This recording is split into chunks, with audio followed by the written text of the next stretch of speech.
Hello, I'm Lisa Michaels with the Conservative Party USA. I want to take a few minutes to inform you about another failure of the big spenders in Congress to keep their promises to reduce federal government spending and to lower our national debt.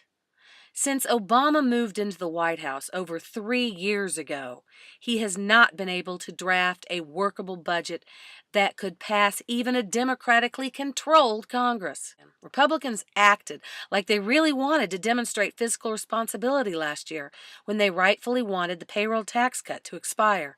At least they faked a half-hearted fight before disintegrating.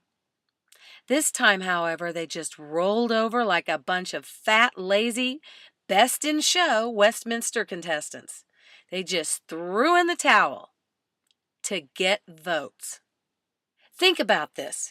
Congress and the Obama administration stole more than $100 billion from the Social Security Trust Fund last year by keeping the payroll tax cut.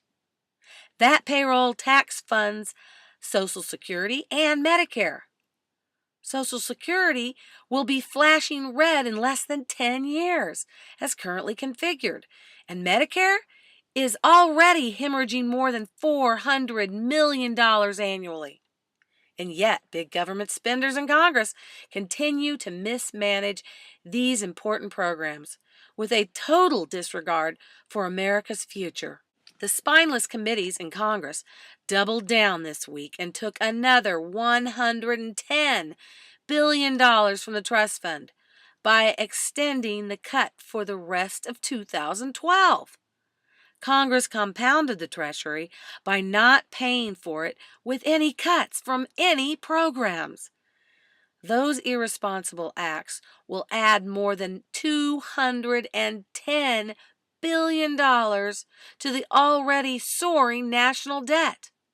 But even if the big spenders in Congress had found cuts in other programs to offset the loss of payroll tax revenues, such cuts would just maintain spending at current levels.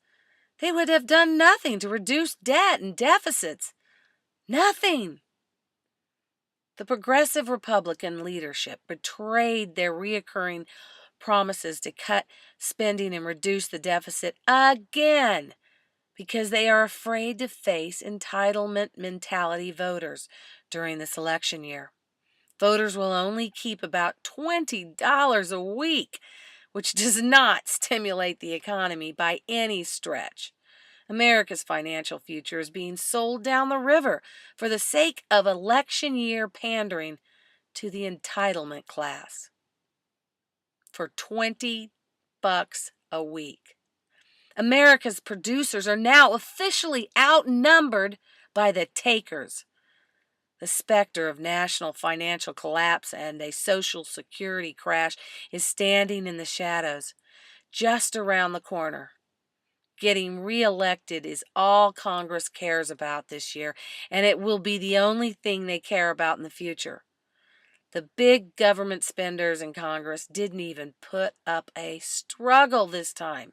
They collapsed without so much as a soft whimper. And that $20 a week multiplied by 200 million wage earners will snowball into a big avalanche that will bury America in mountains of new debt and creates a vulnerable trust fund. Has the Republican leadership totally forgotten the lesson from the 2010 election? Shame on you, Congress. Shame on you, Obama. Thanks for your time. I'm Lisa Michaels with the Conservative Party USA. Go to www.conservativepartyusa.com and let's take back our country.